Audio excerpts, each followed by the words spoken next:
Ézéchiel, chapitre 43. Il me conduisit à la porte qui était du côté de l'Orient. Et voici, la gloire du Dieu d'Israël s'avançait de l'Orient. Sa voix était pareille au bruit des grandes eaux, et la terre resplendissait de sa gloire. Cette vision était semblable à celle que j'avais eue lorsque j'étais venu pour détruire la ville.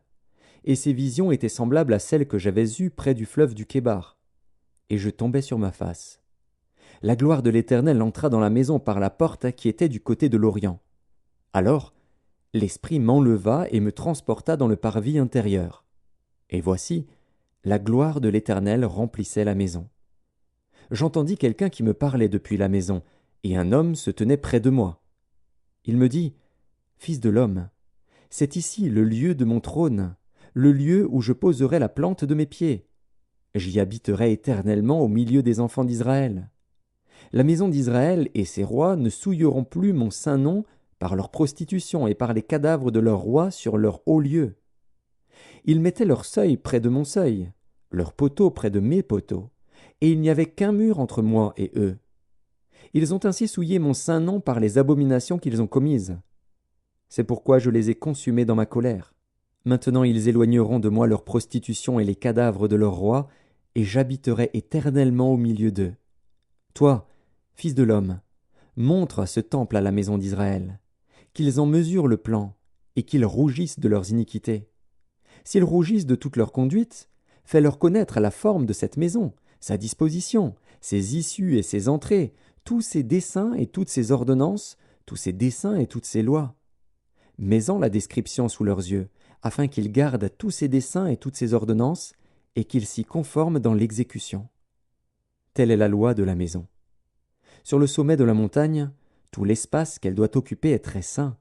Voilà donc la loi de la maison.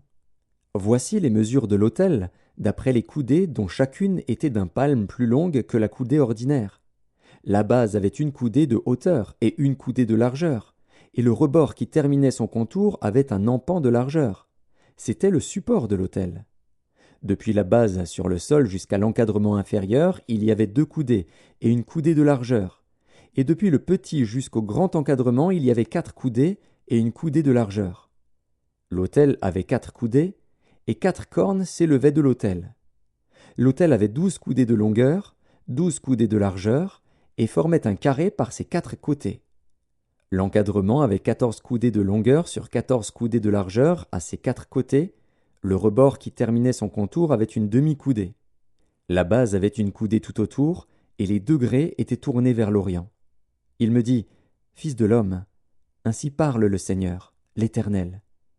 Voici les lois au sujet de l'autel, pour le jour où on le construira, afin d'y offrir les holocaustes et d'y répandre le sang.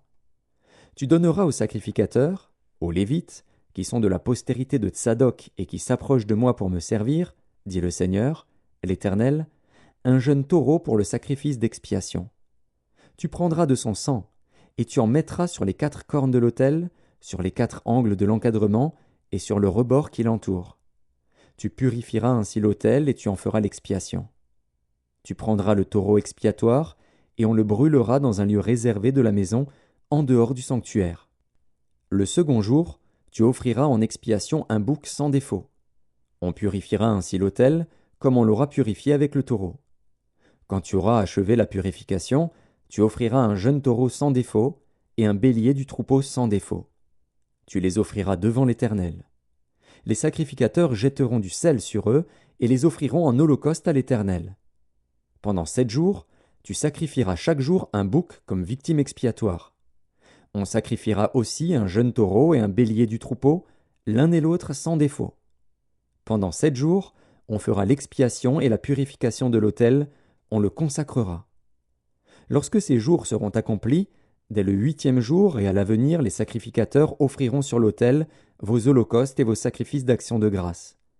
Et je vous serai favorable, dit le Seigneur, l'Éternel.